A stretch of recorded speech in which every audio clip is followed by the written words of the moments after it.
Welcome back to Your Story Medicine. Today I am with Christine Gutierrez. Christine is a Latina licensed psychotherapist, life coach, and expert in love addiction, trauma, abuse, and self esteem. She's also the author of the number one best selling book, I Am Diosa, a journey to healing deep, loving yourself, and coming back home to Soul. Christine is also the co founder of the Soul Book Masterclass, where she helps people find their soul's voice and turn it into a book. She's also been a past guest with me on Your Story Medicine, and it's so fun when we're able to reconnect with one another to see how much has unfolded, how our intentions that we've set have come into fruition. And I honestly think that this just speaks to the magic of our work as witches, as diosas, as we are on this path of reclamation. So, welcome back, Christine. I am so glad to be here with you. So, last time we spoke, which was about a year ago, you were just moving from Brooklyn Yes. to, I believe, your motherland. So, tell us, Yes. give us an update. Where is it that you're at right now? And also, in your own words, if you could describe your medicine, what would that be? Yeah. So I was born and raised in Brooklyn and then in Queens in New York. And my background, my family's lineage is from Puerto Rico. And so I moved to Puerto Rico for the first time in 2010 after my master's. And I just felt the call within my soul to move there, connect to my roots. And I absolutely loved it. I fell in love with it. And I decided to move back to New York. I still had some things I wanted to do there. And then I believe it was like 2019, as you said, I moved back and now I'm here as my home base in Puerto Rico. So I am currently in Puerto Rico right now, and I am uh, about to start this project in my home, which we bought a house in Sidra, in the mountains of Sidra. So, what is this project? So What we secrets are you are holding? I know. I'm like, so we are building a retreat space, and it's going to be a community space where we do a lot of different activities. And for now, it'll be more local, as we will have because of COVID. So we'll be focusing more on internal tourism and just local people coming to gather and eat together and have different like yummy chefs from the island come cook and do full moon ceremonies, new moon, and just have different creative spiritual beings gather together and eventually have the room set up for some mini retreats. So we this will be our home base, but we are also looking to expand on the land for it to be our retreat space. Woo! Oh my Yeah, goodness. I love it. Creating a space for people to reconnect with the earth and the land. And I know that when we last spoke, a lot of what we were talking about are the stigmas that women of color have when it comes to seeking support or talking to a therapist. And we know that storytelling is where so much of liberation happens, especially when we are able to do it in community, because that's where so much of the absolutely. shame can die. And something that I see as a pattern, especially with a lot of my clients who are Latinx and who are therapists, is um, it's like the imposter syndrome is so loud. And I think both you and I know that it's more than just the imposter. We get to look at the roots of colonization and how that has played an influence in us believing that our medicine is not sacred and we need to obtain more. We need to get approval from the institutions that be. We got to get that piece of paper. And so I just see that the path that you are walking on and how you even returning back to the motherland is a part of that journey to your soul home and rediscovering the medicine that was always there. So, what would you share with other Latinx folks who are on this journey of pursuing healing work? Maybe they are already licensed therapists and they are feeling the call to include their own ancestral medicine into their healing practice. Yeah, I think right now we're at this space where I think we have been for a while, but I think we're coming to this place in our lives where we're remembering that there's power in connecting to our ancestry, and that it gives us what I like to call cultural confidence. And so being able to just explore and go on this journey and, do research and find ways that you can incorporate your culture and your roots in whichever way, right? Like it can be your cultural roots of where you grew up, the cultural roots of your bloodline. Um, and from there being able to use that as part of your work, as part of your soul's work. For me, I know that coming to Puerto Rico was a big part of reclaiming that for me because I grew up Nuyorican, born and raised in Brooklyn. So I knew that I had some part of me that still had my heart in the motherland, as you said, right? And that my grandparents were born here and raised here, and that there was a link that had me wanting to know more and to understand how we had this like curandera part of our world, and to then feel inspired to use that in my practices, in my work. And for me, my medicine is essentially, I like to say I'm like a shadow worker, and being able to hold space for people's pain, shame, and suffering, and really walk them back to owning their worth and loving themselves again, in this really integrative process of not just speaking about our problems but moving through them. And really a big part of that medicine as well is holding space for sisterhood and having community. And that's what I call the Diosa community, this community of like-hearted women that gather together to witness one another, to hear one another, to cry, to sometimes trigger one another, and then work through it. And really, it's been through this community now for over the past 10 years that I've seen that this medicine works, right? When we gather, we heal, it works. And so, and I specifically work with mostly women of color, but all women, but primarily my focus has been on Latinx and POC women, because I saw that there was a need for it. So for me, uh, the two go hand in hand. Connecting to my roots goes hand in hand with connecting to my medicine. Let's dig deeper into the shadow work piece because it's so easy for us to get caught up in the love and the light or even talk about the pleasure. And at least my belief is that our pleasure can only be experienced when we're able to befriend our shadows. And where would you say people can start diving into their own shadows without strongly identifying with it to the point where there is no light? I think that the biggest part of that is understanding that we are multidimensional beings. We're not just one thing. And just like the sun rises, it sets, right? So we are part of nature. I like to say our inner nature is a reflection of the outer nature, the world, right? That this different seasons that we experience.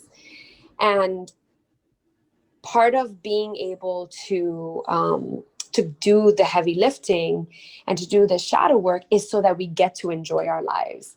And this is something that took a long time for me. And I still share that in my interviews, that this is really like my main goal now, is to say, accessing the shadow allows you to free up space to fill it with something else. And that something else needs to be the healthier relationships, the pleasure, right? The integration, the feeling of feeling safe within yourself. And so a lot of times when we're doing the shadow work, sometimes we can go so deep into it that we forget to nourish ourselves. I know that this was something that happened to me where it was like heavy lifting, heavy lifting, heavy lifting. And then I forgot, okay, what do you replace this with? How do I do this work and not get lost in it? How do I keep the balance? And this is where giving yourself time to nourish the nervous system and understand that we're not robots. So part of the shadow work is also the nourishment. How do I nourish myself as I'm going through this heavy lifting? How do I give myself space to integrate my lessons? How do I allow myself to give myself a break when I need it? And knowing that joy is a massive part of the healing, and that we can't have joy sometimes until we do the shadow work, because oftentimes that trauma blocks us from experiencing the joy. I like to say it's like a joy thief. And so giving ourselves the space to honor that process and understand that it's quite normal in the beginning to not know how to balance it. Sometimes we go too far off the deep end, and then we're like, okay, now I'm ready to integrate, now I'm ready to have more of a balance. And that's just like with anything. When we're learning, we usually go to the extreme, and then we come to center, hopefully, and we learn, okay, this is where the sweet spot is. This is how I can to schedule nourishment in as I'm doing this work. And that's something that I've been paying more attention to, even in my own personal life, where, okay, girl, you've done enough of this heavy lifting. How can you reward yourself and give yourself more grace? Because sometimes we go so hard and we get really good at it, and then we forget the rest. So it's definitely a process, and you have to be really gentle with yourself as you go through this process. Yeah, I actually have a personal question to ask because you mentioned that you work predominantly with women of color, with Yes. Latinx women, identified folks, and um, I do as well. I do Mm-hmm. have a few white clients that I work with one on one, and I have been on this quest of envisioning what does it look like to fully integrate all of us together. And yet I find that with my group experiences that are exclusively for women of color, the feedback that I'm constantly getting Mm-hmm. is how medicinal it is for them to actually be in community with other women of color, how maybe they didn't grow up having healthy relationships with other women of color, other women who looked like them. And so I'm Yeah. like, okay, I know that there's something so special here. And yet also I'm like, and I also realize that so many of our shadows are rooted in our relationship to whiteness. Yeah. How many of So us much. growing up may have been conditioned to embody those white standards or to assimilate to Western culture, which has what led ourselves and oftentimes our parents to disconnect from that ancestral source of wisdom. And so I'm just curious, how is it that you are able to navigate multiple racial backgrounds in one space, if you see that as a conflict, or if you do think that it is important for women of color to do the work within themselves first before that integration? I think it's a great question, and it's good to ask questions and navigate and unpack kind of, what's coming up for us as leaders, and how do we what are we feeling called to do in the moment, what are we feeling called to do in a year or so, right? And looking at all the different ways in which, our communities are safest, right? um, for me, I have always been geared towards, like I said, working with a more Latinx POC community, right? So predominantly my community is Latina women, right? I have some Black women, I have some Asian women, have um, some Middle Eastern women, right? And I have some white women. the white women that are generally attracted to my work, they would, in many cases, identify more with the POC experience in the sense that they maybe grew up in the projects, or they had traumatic experiences that allow them to relate more in many cases to cultural backgrounds that are not white. And so for me, a lot of the white women are not your typical white woman. And what I mean by the typical white woman is like this more, you know, the US based kind of white woman that is maybe middle, middle class and has gone through different traumas, but not specifically the traumas of like more urban issues with, living in the city and living in, areas with lower socioeconomic status. So again, for me, it's a mixture of things. It's not just like the color of your skin. It's also how much you relate based on your cultural background, right? Because cultural background also has to do with where you grew up and what kind of people did you grow up around, right? If you're a white girl and you grew up with mostly Black and Latino people, you're probably going to relate more to Black and Latino people, even if you are white presenting, right? So I have had that experience in my circles mostly, not always.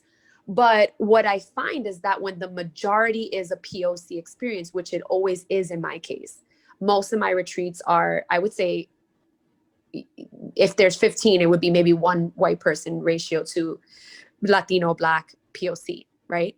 In those kind of cases, we're still the majority in the room. So there's still a feeling of that safety in terms of cultural background and understanding. And I'm very careful to make sure that when I'm interviewing each person before they come to a retreat, that they understand that cultural background is discussed, that it's talked about, that we value safety, that we value cultural sensitivity, and that they just flow with the group, right? So for me, it has not been an issue. And I still feel called to say that I work primarily with POC women, but welcome to all. And so Yeah. that's what I always say. So, and that's what I attract as well. And I have never personally done like, this is only for women of color. I've attended circles like that. And it is a different experience because you can speak freely without the feeling of maybe the white gaze of their own experiences, because we're all loving, caring people. And sometimes you're like, oh no, like I don't want to make this white girl feel bad if I call her white girl, and like, oh no, am I being racist, like all these feelings that may come up for you when you can't be fully authentically yourself and talk about like the things that you need to talk about, even if they're not, because sometimes they don't come out in a POC way, or you just want to talk about how you've been wounded by white America. Yeah.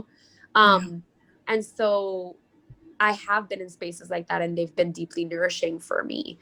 But again, I think it's about what you're called to do, and I think it's beautiful to have diversity even in the world, right? So that you have spaces that are like, people that are called to hold space for only women of color circles. Awesome, I might go to them. But me personally, in my profession, I've never only done a POC community. I've always said primarily women of color, so people know what they're getting themselves into, right?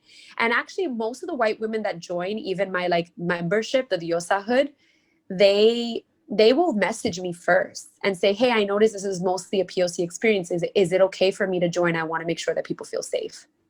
That's usually been my experience, that they'll ask permission before they come. It's really like a beautiful. Yeah, that's so wonderful.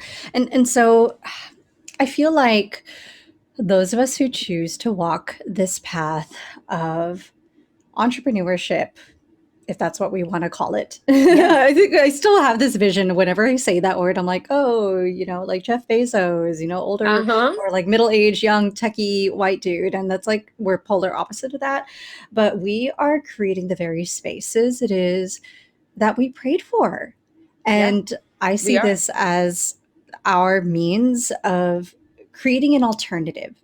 instead of waiting for the government to come and rescue us, instead of waiting for approval for grant funding because we serve quote unquote marginalized communities. Screw it. We're just going to do our own thing and heal our relationship with money along the way, while also acknowledging that this is deeply spiritual work. This is liberation embodied.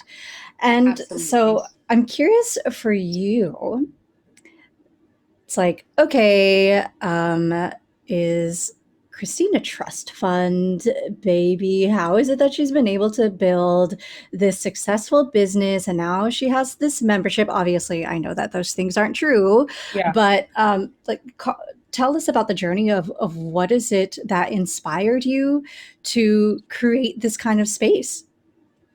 Yeah. I mean, so I grew up in Bushwick. I would say like lower middle class, like not poor, not rich. And my parents worked really hard to give me the best that they could, right? I grew up in a place that was more hood, but I like to joke that it was like ghetto princess, like, because I had both worlds, right? I was living in that kind of more urban environment in Brooklyn, but my parents struggled and worked really hard so that I could go to private Catholic school, right? And college. And so I grew up with parents that really wanted to give me more than they had, and their parents worked really hard to give them more than they had, you know. And my mom grew up in the projects, my dad grew up in, you know, poor neighborhoods in Brooklyn before it was, you know, even what it was when I lived there.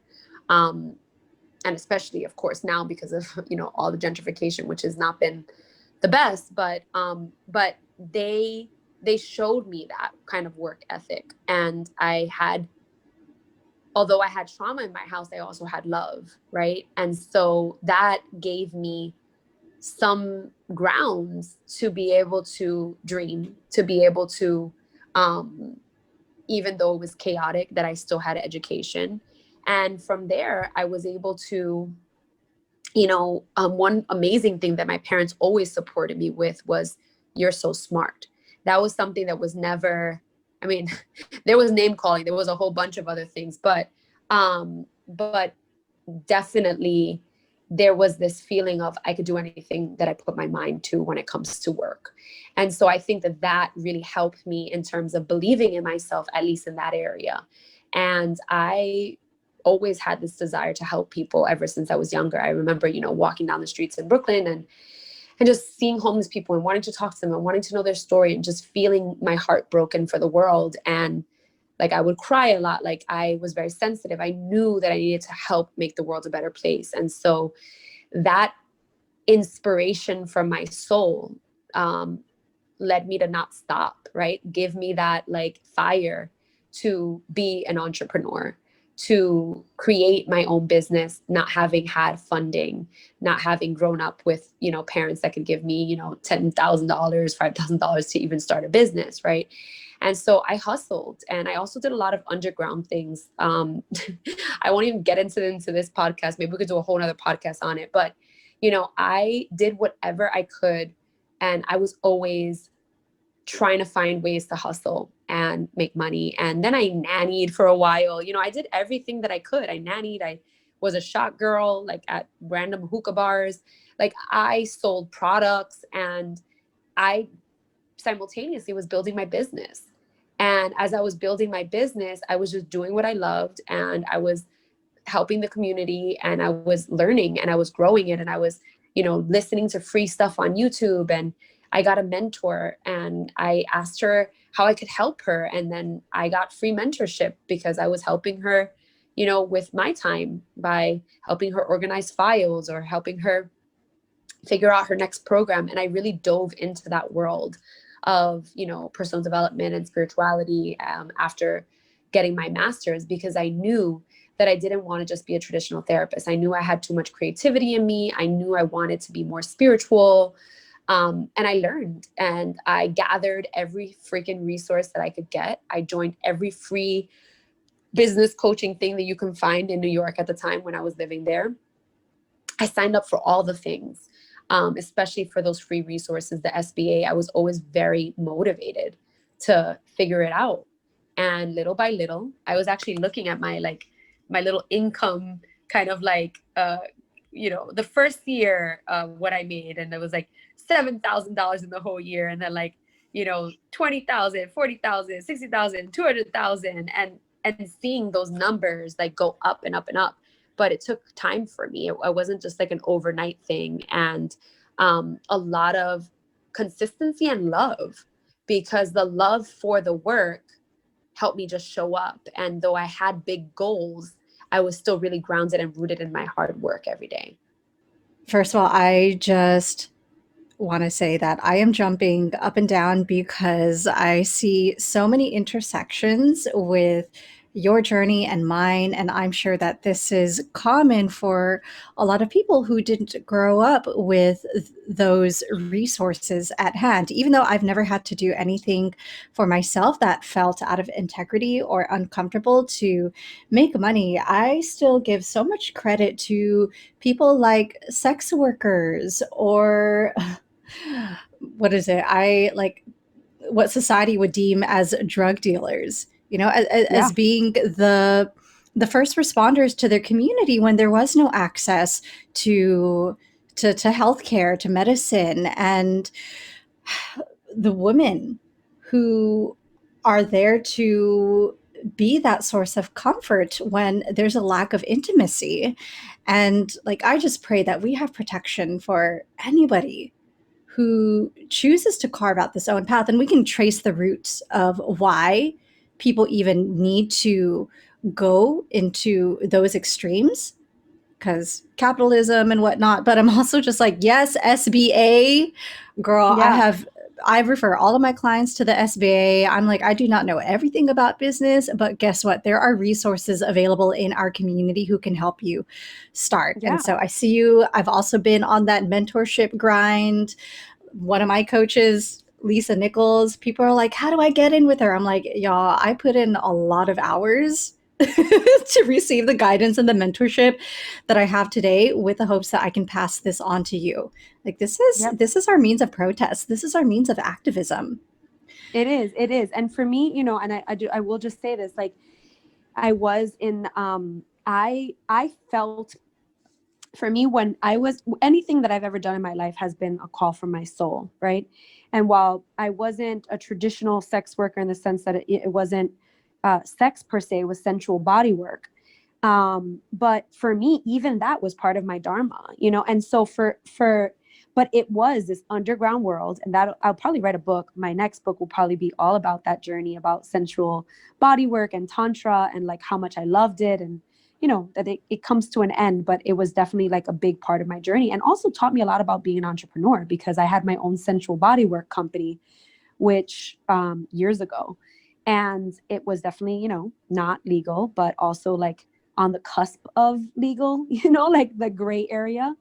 And just like, people selling weed was not legal and people got locked up. And now we have like white men that like make billions and millions off of marijuana Right. industry, right? Same, it's like beautiful sacred work that's just like criminalized.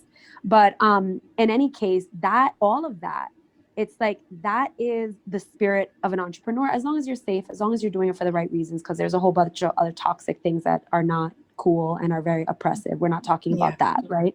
Yeah. But it's like feeling that power and that energy that I felt in my journey of all of that side work that I was doing, even as a nanny. It was like, for me, it was all the same. It was just like different ways to serve with love, and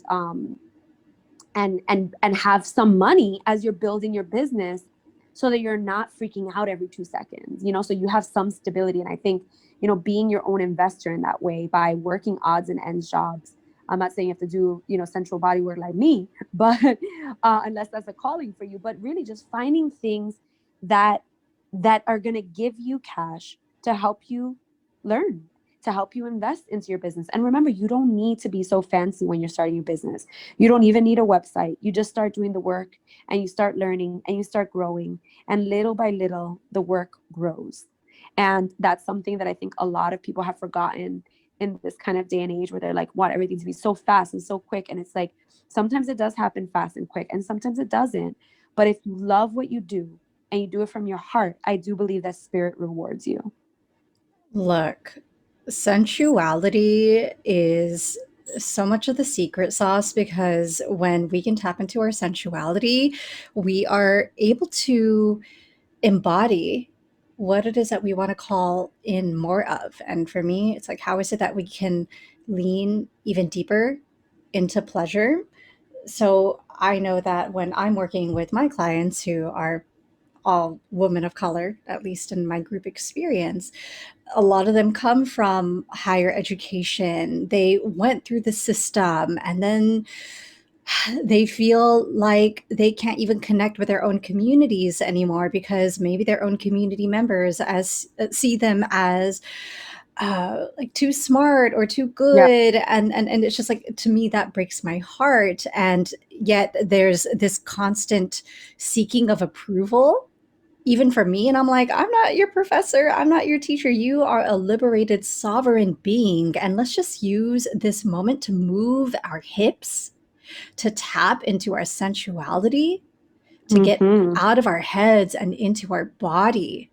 And that is where so much of the clarity and the medicine arises because you do storytelling work. I believe that so many of the stories that many of us may tell ourselves we don't have are actually dormant in our lower chakra areas, in our Oh, yeah. sacral, in our root. And so let's talk more about that and how this has also helped to birth your book.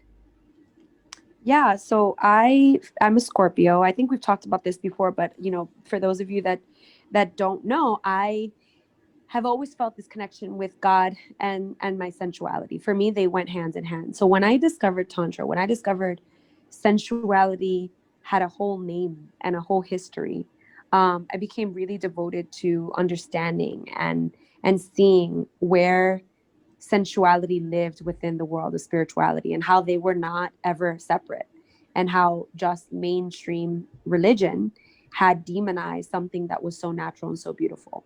And we had all these overt forms of sexuality that were still taboo but very used, right? And very like over sexualizing ads, and overusing porn and all these things. And I was just like, okay, but there's sacredness in everything. And why is it that sensuality is deemed as something so negative when clearly everyone's obsessed with sex, but we just don't talk about it, right? Or obsessed with the power of it, or curious about it, or fearful of it, but it's there, right? And it makes life. And wow, so powerful. This is the source of all creativity, the source of all life. Like, it is the root of of the universe being born. And so for me, there was something there that I had to tap into. And this was that mystical journey, that spiritual journey that I went on, and understanding about the different goddesses, understanding about La Diosa, understanding about how our energy centers hold power, understanding how trauma impacts that, understanding how pleasure is one of the fastest ways that we can activate our manifestations, how when we're tapped into this state of pleasure that's not just sexual in the way that perhaps you've been told, but sensual in the way that poetry is, sensual in the way that you eat, sensual in the way that the leaves kind of flutter in the wind, sensual in the way the water touches your body. And that there was power in that's where creativity and ideas are born. And so in our different chakras or energy portals in our body, they represent different things. And when you have your sex chakra, right there is all your creative energy as well. So when you're blocked sexually, sensually, you're also blocked creatively because it's life. And when you're birthing a book or birthing an idea or birthing a baby, it comes from this idea and this seed energy. And it comes from this creative space. And it's really a miraculous journey of from idea or from seed to form. And so I became obsessed with navigating that world and really incorporating it in everything I did, and movement and breath work and orgasm, and using that to tap into my brujaness, my witchiness, to tap into my sacred inner, medicine woman. And there's so much that you feel when you tap into that energy. And for me, it was like this whole, Kundalini awakening, this energy that lives at the base of your spine, and all this magical, mystical stuff that happened, speaking in tongues, the whole nine. And I just felt connected to everything, every single thing. It's what people describe when they've done any kind of like, mushroom trip or something like that. I've never done anything. Ayahuasca, never did anything, but I have that experience with source, with spirit. When I have meditations experiences, they're ecstatic. Not every time, but many times. And those are the ones that make me connected to the femininity of it, that it doesn't have to be this just like staring at one point, make your thoughts go away. It can be this really ecstatic experience as well, where your whole body shivers and where you feel this orgasmic energy. And when you do, you create, and you know that we are not separate from the great universe, from the great mother. And, for me, I believe that being tapped into that energy most definitely helps me get my downloads from source and create these ideas and bring them into form, whether it's my Diosa retreat, which was absolutely a channeled retreat, whether it's my mentorship with spiritually aligned businesswomen in my Diosa mastermind, or it's, my book, my I Am Diosa, because all of that came from that same place, which was that place of feeling connected to everything and feeling alive and passion, and that passion helps to bring forth that project. Yes. So if you are comfortable doing so, it would be such a privilege to actually hear an excerpt from your book that could serve as medicine for anybody who is feeling called to this path and doesn't know where to Yeah. begin. Yeah. So um, I want to read just the beginning. And there is this, for those of you that get the book, this is available in hardcover. It's also available in audiobook and Kindle. So it starts with a quote: be gentle with yourself, for you are meeting parts of yourself that you have been at war with. And unknown author. Welcome, Diosa. I'm so grateful that you are here. My heart is full, knowing that we are here on this journey back home to self, to soul, and our true Diosa, goddess, divine self together. I consider the soul to be part of the more, part of us that has always existed, the part of us connected to the dimensions beyond this mundane world. The soul is part of God, goddess, la diosa, source, and limitless infinite life energy. We are being called to return to soul. We are being called back home to our soul home. We are living in times when people more than ever are realizing the need for soul growth. People are being called to go beyond the surface world into those dimensions of depth and true healing. We have disconnected for far too long from the feminine, from Shakti, from the mother, from the cosmic womb, from the roots. The pain has become too much, but our soul always remembers there is more. This book is about reminding you that there is more, beyond the pain, beyond the suffering, the trauma, the self sabotage. But first, we must look at the soul wounds. First, we dive to the root. First, we do the heavy lifting so that we can connect the dots. We witness the patterns that no longer serve you. Then, with soul work, patience, community, and love, healing can occur. The deepest soul work is usually the darkest and grittiest. The moments when you feel like you can't go on any further, where the air thickens and your knees wobble from exhaustion, when you lose faith that there is light beyond the tunnel of black. Sometimes it's a faint prayer, whispered between sighs and cries of desperation. And with what you think is your last breath, your prayer is answered. And the soul of the sea and the stars and breeze come with a gust of wind within your lungs, animus, resuscitating you back to life.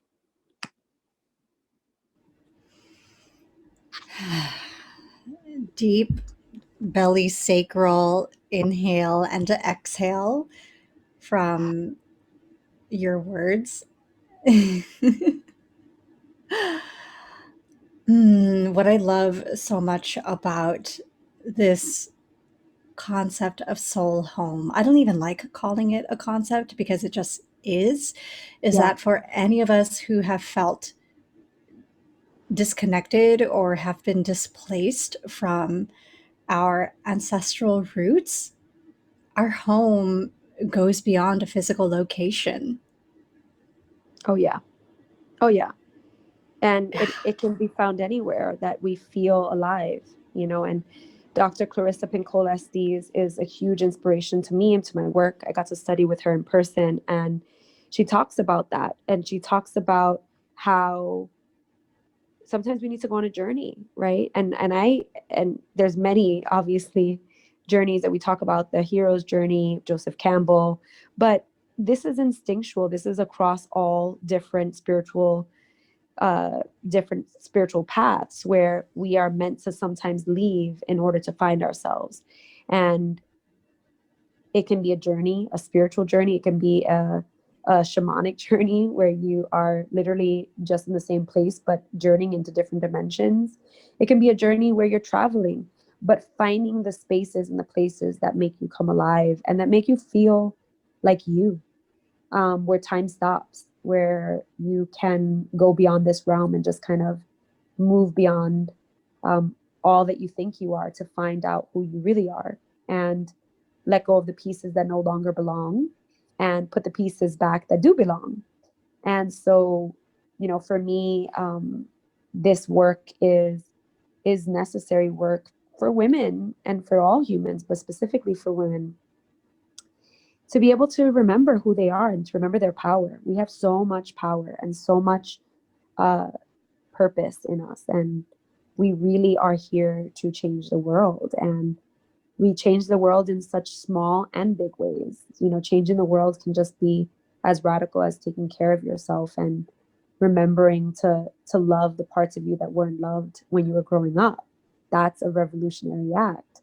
Learning to have healthier relationships, that's a revolutionary act. Learning how to have boundaries, that's a revolutionary act. Being able to admit when you're wrong and being like, damn, I fucked up, I gotta learn, I gotta grow, revolutionary act. There's big and small ways. And then if you're a spiritual entrepreneur like we are, right, like being able to birth your ideas and help others to step into that power. I mean, what a gift, right? Like we are meant to give this gift. It's not meant to be kept, it's meant to be shared. Yeah, we are the ones that we've been praying for. And also, I mean, I'm not gonna lie, you being in the motherland right now sounds a lot more nourishing and soul fulfilling than many of us who are here in the United States right now, I know, but especially. I will say because of our complicated, you know, history. Obviously, we're a colony of the United States, and so we have a really abusive. You know, we can't vote, but we have. So I will say that living in Puerto Rico is complicated because we are a colony of the United States, and so although we have a president that I do not like, uh, we cannot vote him out because we are not allowed to vote. And so it is a complex place. Of course, it's beautiful. We have, you know, the most amazing weather and beaches and waterfalls, but it is complex. And we hold that pain and we feel it because this is obviously the land of my ancestors. This is where our peoples came from. And so it's very deeply personal. So I have mixed feelings constantly in being here because it's like so much love and so much pain at the same time. It's not as hidden as it is in other places. You feel it, at least we feel it. So I am so grateful to be here, and at the same time, I always feel like I need to take breaks from being here. Yes, and at the time of this recording being released, we don't know who's going to be elected into office next. Yeah, But the government is not here to save us, y'all. This is why we gotta stay focused on the bigger picture, on the greater vision, knowing that the seeds we are planting today are going to blossom when we ourselves become a future ancestor. What are the stories that we get to pass down to the next generation? What is the legacy that we are here to right. leave behind? And so With that being said, tell us more about how is it that people can rewrite their own narratives. You have the mastermind, and how is it that people who are feeling called to do this work can step into this community? Awesome. So right now I have two memberships. One, the Soul Book Masterclass for those of you that want to write your own book geared towards POC but open for all. And that's at www.thesoulbook.co. And then I have another amazing membership called the Diosa Hood, which is a sisterhood of like-hearted women that gather to heal, to be inspired, to lead. And we do group coaching every month. We have a new moon circle, and we have amazing connections and support. And that's at thediosahood.com. Christine, thank you so much for being an embodiment of what it looks like when we say yes to our Dharma, and just acknowledging that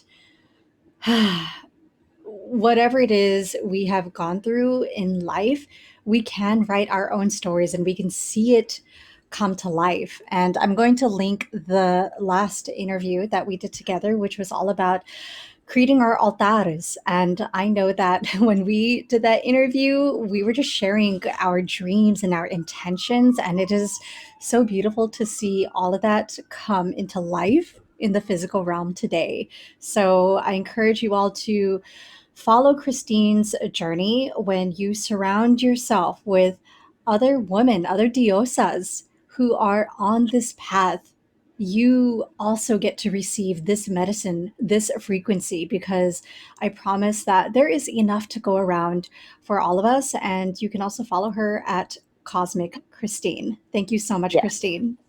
Thank you, Mama. Thank you for having me.